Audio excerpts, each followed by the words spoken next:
Welcome. This is the Solace Show. I am the host, Dr. Robin Donaldson, clinical psychologist, yoga instructor, and widow. Today we have a pretty exciting show, in my opinion.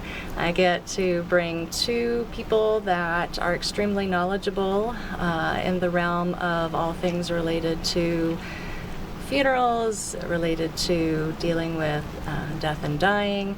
And so hopefully at the end of this hour you will be able to take something home with you. So here I have Shannon Howard, and I met Shannon when I was doing some advertising work at an expo, a health expo for Solace Club. And she was there promoting Palm Mortuary, and we started chatting about pre-planning. And so I thought to myself, pre-planning, never really considered that before. And my own life experience kind of encouraged me to think about, maybe I do need to pre-plan. My husband never thought that he was going to die, let alone need to make these arrangements. And I do have to say, I haven't made official arrangements, so I hadn't told Shannon that before, so I'm already starting off on the right foot here, being in trouble with her. But Shannon, welcome. Thank you so much for coming to the show today, and tell us a little bit about yourself and what you do over at Palm, and take it away. Yeah. All right. Well, thank you so much, Robin, for having me. Well, I've been with Palm within the year, and I am one of the pre-planning advisors with Palm Mortuary. Palm has been around for 92 years, so I'm very, very excited to be a part of a company that has a lot of stability.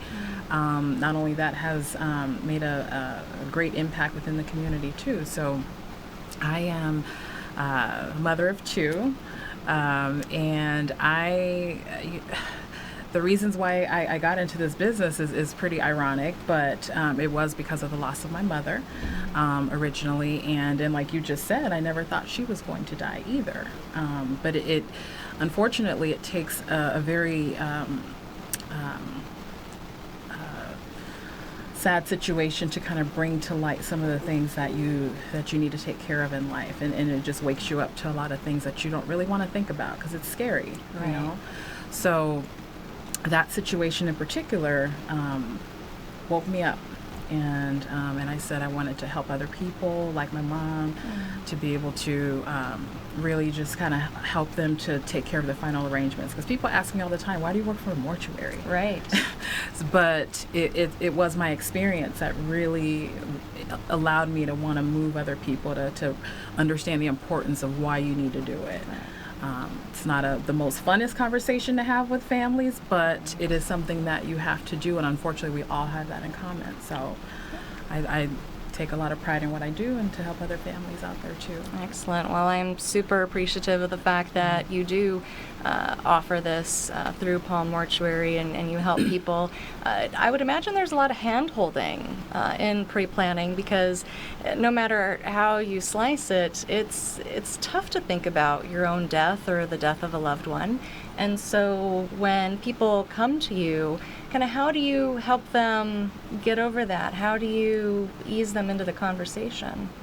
Well, that's a great question, because each family is so unique. Right. So the way you approach it with each family is going to be a lot different than the last family you may have met with. But, it's really just about having a conversation. It's really that simple.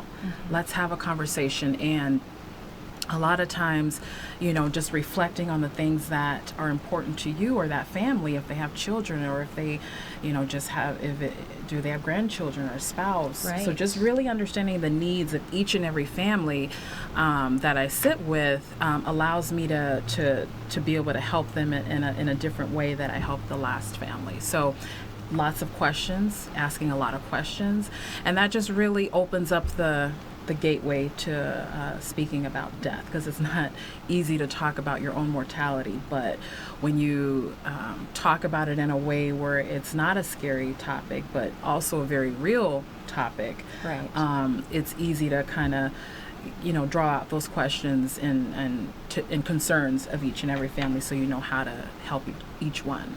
So. Excellent. And so when is a good time to pre-plan? Like, is there a magical time? I know that people, if they have had a loss of a loved one, it may encourage them to make sure that their affairs are in order. But what do you typically see? Well, a lot of families, a lot of people that I meet, unless they've gone through a significant loss of some sort that may have woke them up, just the same way as me, it woke me up to the importance of taking care of your final arrangements. But if we're able to have this conversation right now, Robin, then it's time to plan. That's the time to do it. When you're alive, you're well, you're able to think clearly. Right. Because what we find a lot is that a lot of families, when they're dealing with a significant loss at that time, then there's a lot of emotional decisions that are coming into play with that. So you're not able to really think clearly because you want to do the best for your loved one that you lost, which is not a bad thing, but you're able to really think about it to its entirety when you're thinking with a clear mind. You don't have any grief, you don't have anything that's hindering you from making a sound decision. So that's the time to pre-plan, when you can make a clear decision. And I definitely vouch for that clear-headedness and, not in grief. Unfortunately, that was the situation that I found myself in. And trying to read the mind of a dead person, a lot harder than you would think. It would have been helpful to have had that spelled out earlier. Yeah. But, we make the best of what we've got. Talk to me about, payment pieces. Everybody's always worried about, well, how much is this going to cost? How much is that going to cost? The role of insurance, because I know that there are a lot of places out there that, you can pay for end-of-life insurance so that once you die, your funeral is paid for. Just, it's a confusing situation. It's a confusing, there are a bunch of different moving pieces and parts. Where does pre-planning fit in? Well, there's a lot of education behind pre-planning, and there's a lot of education behind insurance. Okay. Insurance is a great thing. It's a great thing. However, insurance is really designed to replace your income when you're no longer around. So really getting educated on what type of insurance you have, because a lot of families, that's one of our common things that we hear is, I have insurance. But on the flip side to that, at the time of need, when you've already experienced a death, will that insurance policy pay out when you need it to? Is it going to pay out in time? And 70% of the time, it may not. So, and what we're finding is a lot of families are having to still come up with the money to be able to take care of funeral and cemetery, which is completely separate, which, again, it's about education, because those pieces are completely different. There is a cost associated with both of them. But again, payment plans, that's the only time we take payment plans is on a pre-need situation. At the time of need, we do take one check. So you can see the difference right there. So there's a huge benefit in pre-planning, especially when it comes to any concern about affordability. Yeah, Nice. Absolutely. Nice. Most families are on a fixed income. Right. They're, normal everyday working parents and, spouses. And, if you can break that big chunk up in small payments, it feels a little bit lighter. It's not so much of a burden versus coming up with a huge chunk when you can't come up with a huge chunk. So there's a lot of benefits, and it's really just about being educated on how to do it, what comes next, how can I do this, how can I make this easier, I don't want to talk about this. It brings out a lot of those different things when families are thinking about the reality of it. But it's a lot easier to have the conversation now than later. Absolutely. Yes, I would imagine that there are quite a few tissues in your office. Yes. But again, hand-holding through that death anxiety, as we talk about, and encouraging, recommending this service, or recommending taking care of these pieces, because in the long run and for the family, it does really benefit. Absolutely. Now, what happens to situations and families where they don't have the pre-planned funeral? I mean, I know my experience is that pretty similar, where people are more stressed out and, trying to imagine what their loved one would have liked, or, the pros and cons of having pre-planned funeral arrangements. Well, there's 124 questions that we ask you from the time of death up until the service. So a lot of those questions are, and the huge one is, would you like a burial or would you like a cremation? And that's something that we, if I died tomorrow, am I getting buried or am I getting cremated? And usually the family are the ones that have to decide that. Right. Years later, they may wonder, did I do the right thing? And that's something that you don't want to leave on your loved ones, is wondering, is that what she would have wanted, or is that what he would have wanted? And that's, it'll stay with you. Absolutely. Unfortunately, it'll stay with you. But, again, it's 124 questions. Do you want a viewing? Do you want, what kind of flowers do you want? What kind of music do you want? Do you want your casket open or closed? And these are decisions your family has to decide. Why not you decide those things so they can grieve in the way that they should be able to? Not only taking away those emotional decisions that they have to make, but the financial too. That's usually more of the burden, is the financials. But again, we break it down in 4 simple steps to allow the families to plan. So we walk them through the process completely, and we stay with them even months after the service. So that's pretty, I think that's great. It sounds wonderful. Yeah, when somebody dies and there's nothing set up, sometimes decisions are made to keep things inexpensive because the money is just not there. And then, I mean, you don't get a second funeral. It's not like you can have a do-over. Right. And so cremation or burial, those decisions, when you're opting for something that's least expensive, whatever the decision is, and then wondering, gosh, would they have been okay with this, and just second guessing. So this allows people to take the second guessing out of it. Right. You don't have to. It's already filled out. It's there. You know what they want. And it's been paid for. So you don't have to have that added stress and burden while going through the grief. I love it. Absolutely. Now, what if you don't want to be buried in Nevada? Well, should somebody still go and talk to you about pre-planning? Absolutely. And there shouldn't be a reason that should hinder you from at least getting the information. And the good thing about Palm Mortuary is that we're part of of the Dignity Memorial Network. So that allows us to be able to allow the families to transfer their plan wherever they go. So there's 2,400 locations throughout North America, Puerto Rico, and Canada. So don't feel like you can't plan because I may be moving next year, or I may be moving, because there's never going to be a time where you're going to wake up and walk into a mortuary to plan. Very few do it, and so at least be educated on what's out there, so you can make an educated decision on if pre-planning is for you.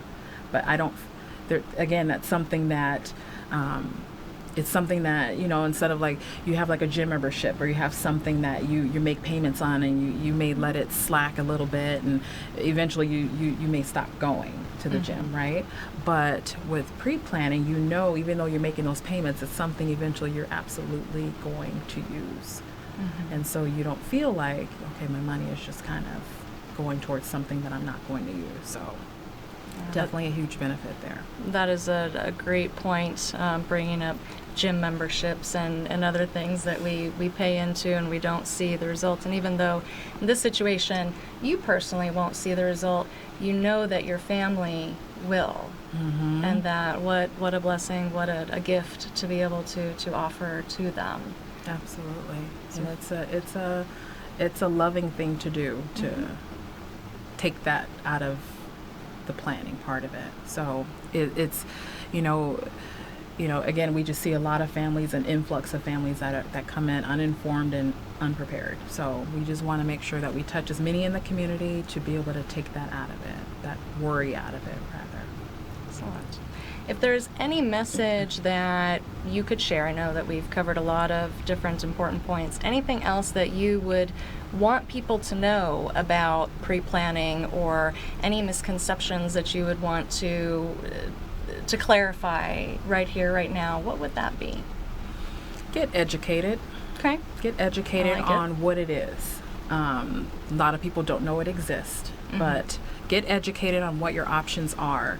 It is something that you will not pay for the rest of your life, compared to insurance, where you will have to pay for the rest of your life until you actually need it, and hopefully it pays out on time.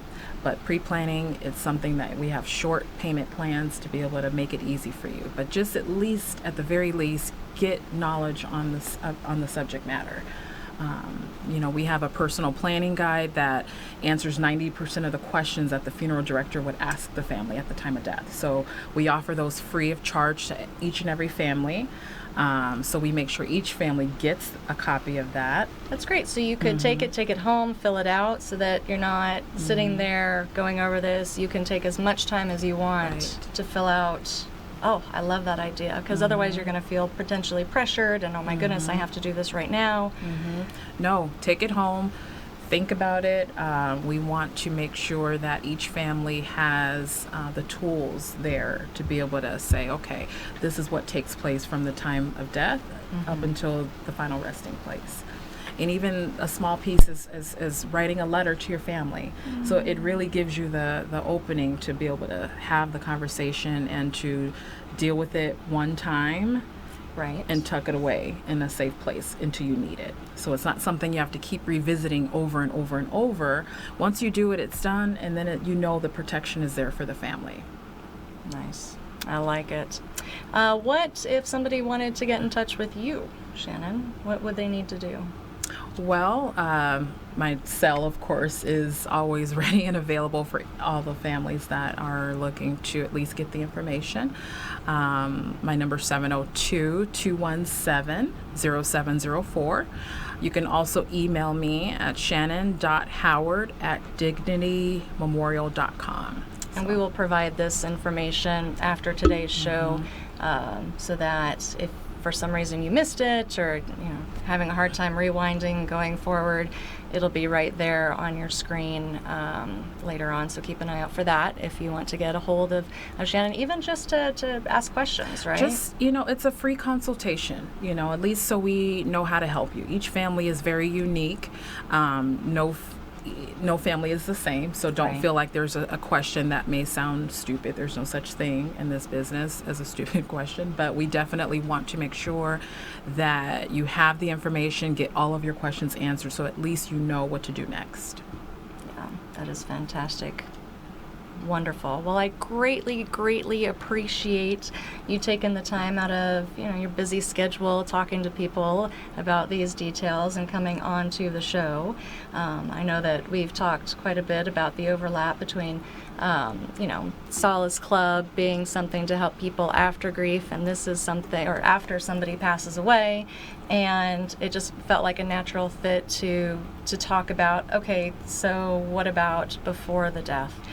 Because honestly, it's not something that you should wait for until you are diagnosed with a terminal illness or are getting up there in age, because as so many folks in my life and that I have met can attest, we aren't guaranteed tomorrow. And my adage this year is, if you died this year, would your affairs be in order? Would your family be okay? Would things be in line for grief to be as easy of a journey as it is, knowing that it is so extremely challenging? But do you have that? Have you done that for yourself and for others? And if not, why? Let's make this happen. Let this be the year that you cherish your life, but you also recognize that it's finite.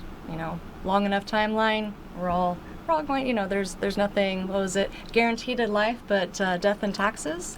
Right. And so, let's definitely remember that.